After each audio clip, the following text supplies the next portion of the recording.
So Soulja Boy, Lil Yachty, and Jake Paul have been named in a class action lawsuit over an alleged pump and dump scheme of SafeMoon.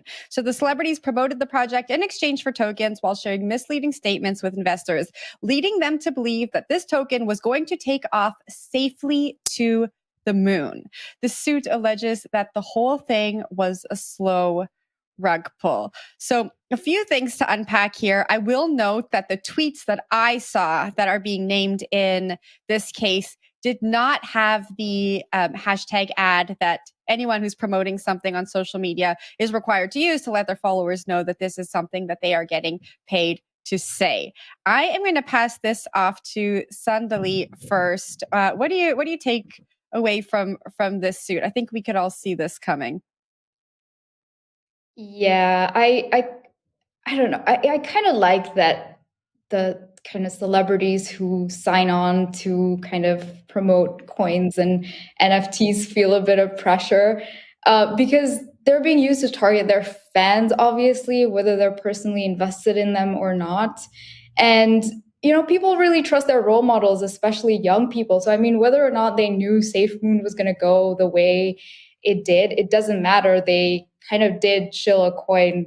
I mean, the tweets were pretty clear. And it kind of made their fans feel like they needed to get on it too. I mean, if I see someone wearing makeup that I like, I'm going to go and buy it, you know, on Instagram. It's sad, but it's true. And here people lost their money. And hopefully this will be like a warning to celebrities promoting these various projects. Like, how do we even know that they own these assets or they're spending their own money to buy them? They're essentially being used as marketing tools. So I'm here for this lawsuit. Sorry, Jen.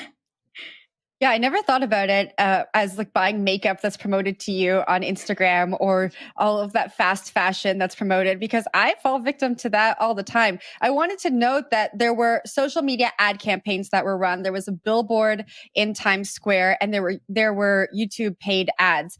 And we talk about the perception of trust for people who are just getting into the space, right? And I think seeing a billboard in Times Square for a lot of people would legitimize a project, would give them that trust. We're used to seeing brands that we trust on platforms like that. So I can totally see how people were scammed. And it's so important to remind people that to get a billboard in Times Square, all you need is the money. And so just think twice about what you're aping into. But Zach. You know who else had a billboard in Times Square? EOS, way back when. This will happen over and over again every 4 years until the end of time. And people will just not remember that we see these patterns happen over and over again in crypto, right? You see this sort of like late bull, early bear, desperation, celebrity advocacy around obscure projects because there's money to be spent and they're looking to access a new legion of fans. And I don't know, I kind of want to like channel Naomi Brockwell and be like, do your own research here and like just like know that this is a part of the thing and don't fall for the thing. I know it's hard to say that, and I know it comes across as a bit smug in retrospect, but this is a cycle that has happened before in the crypto markets. It's a cycle that's happened in other markets over time for a long stretch of history. And I don't know, suits like these, we'll see more of them, but I have a hard time with them sometimes. But I'll toss it to George. Yeah. Jen, you said something that I kind of went off track in my head. Fast fashion is killing the planet. How about we focus on that?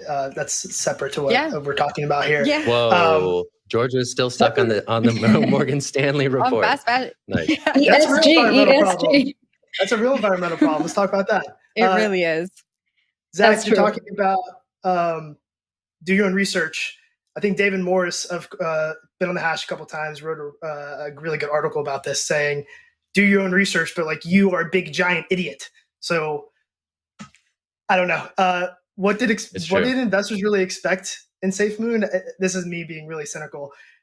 This is like gambling, but with worse odds. Like at least when you're gambling on an event, something happens, and SafeMoon kind of felt like, trust me, bro, it's totally going to work. I guess I try to hop on this meme coin revolution. And in a way, I agree with you. You can do whatever you want with your money, but the promotion of this coin could have led to regular people, kids even, getting hurt. And when you have influence, you have to be careful with your power over people. And I know that's like the sort of with great power comes great responsibility, but it's true, right? Especially now with how reachable these celebrities are on social media and all that stuff. Last bit I'd say is I got a kick out of the way that they put the prices in the article that we read, that we sent around, because it was so many leading zeros. Anyway, Zach, it sounded like you want to say something back to me. No, I mean, I think those points are really spot on. It's also just like extra complicated by the fact that sometimes some of these shit coins are indistinguishable from meme stocks, right? We saw this with GME, we saw this with AMC, people who are, you know, buying into this narrative of never ending up without knowing that necessarily there's a down. So I think it's just like, you know, again, these frothy markets create situations like this where you're right, people end up getting hurt based on bad decisions that they are making, often in conjunction with perceived support from a figurehead or a celebrity or someone that they look to for guidance, whether that's correctly placed or not. Whether that trust is there or not is still a play. But George, last word to you, then we'll wrap this thing. Little caveat, at least GameStop and AMC are companies that people go to and do stuff with. What is SafeMoon? What is SafeMoon? Financial advice, right? From Soulja Boy. What is SafeMoon?